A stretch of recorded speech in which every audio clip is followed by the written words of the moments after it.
people who say that they were born vampires. Now, so far we've met vampires who are totally out in the open about their lifestyle, but joining us now is Vampira. Rhymes with Tyra.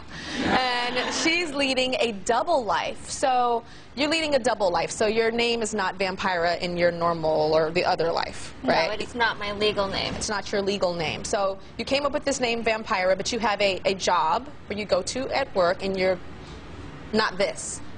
That is correct. You're not this. So when you were 18 years old, you felt the need to start eating people? I mean, eating blood? To feed from other people?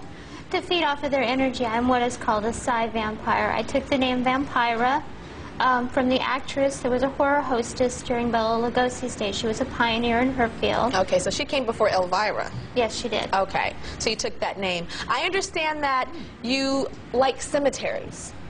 I find cemeteries to be very grounding, very quiet, very tranquil. It's a place where I'm very stressed out that I can go and I can relax and let the rest of the world go away. Really? Are you thinking about the deceased people that are 6 feet under, or? It's not about deceased. It's to me, death is a new beginning. It's not an end, it's a beginning. Okay, and tell me about flesh. You say that you like to bite flesh? I definitely do have, one of my ways to feed is I like to bite or feel flesh in my mouth. Human flesh? Human flesh. You kiss it. But we don't bite it. Actually, how many times in the act do you actually get that aggressive? Seriously, be real, okay? Be real. But a nibble is different than a gouge. Is she actually? Are you breaking skin? I do not break skin. That would be unsafe and unsanitary. Okay, but if there were no disease, would you break that skin? Unless No. the people had a tetanus shot. Okay, so let's see Vampira. She was featured on WeTV's Secret Lives of Women, and she showed them, and now she's going to show us, one of her favorite things to do that helps her feed energy. Now, before we show this clip, though, I gotta say, anybody that's watching, this is not something to ever, ever try at home. Okay, you can roll it now.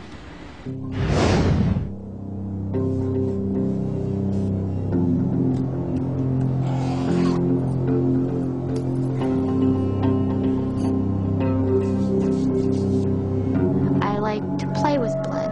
I like to be able to cut someone and be able to get it all over my hands. Pretty. It has to be somebody that I'm fluid bonded with, that has been tested, and then we only use sterile scalpel blades that are one-time use only.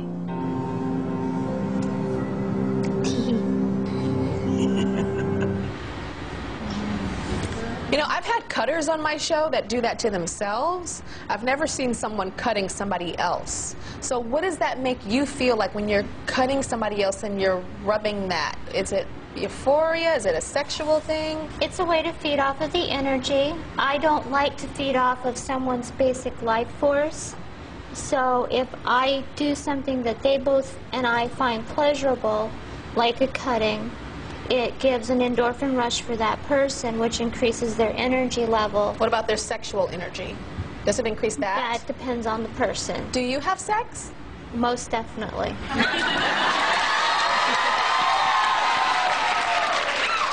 So you have sex.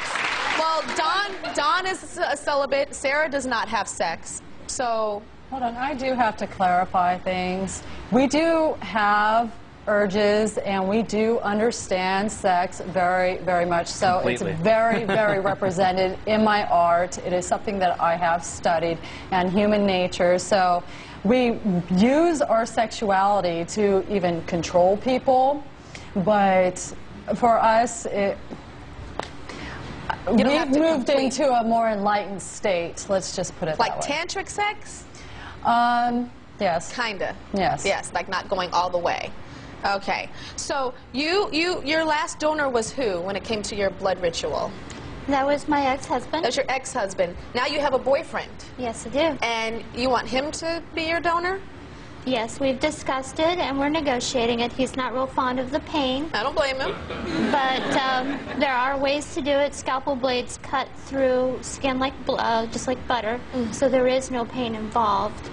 But anytime he cuts himself, he'll call me over so I can play in it. Okay, I know she has a vampire group that's like a family, and we actually have some tape of it. But again, I have to warn everyone, do not try this at home because it is very, very dangerous. Again, this is her vampire family. Check it out. This is a static electricity toy that we use to light the fires that we put on people with wood alcohol. It's simply more of the fear factor of you being on fire, and that's something that I get some energy that I feed off of. All right, here you go, babe.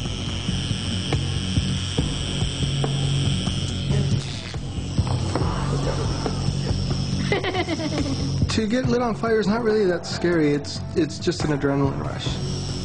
I love that. Your spiritual being is made up of elements that it is more innate to, and one of my stronger elements is fire. That was so freaky. Oh my gosh. And you see they put it out real quick because he could have burnt up. Did y'all see that? It was like light and then a So who were you setting on fire? Well, that was my son. I took classes to do that. It is very dangerous. You do need to take classes and learn how to do it. Okay, well, your son is here. Yes, he is. And when we come back, we're going to meet her son that she lit on fire. We'll be right back.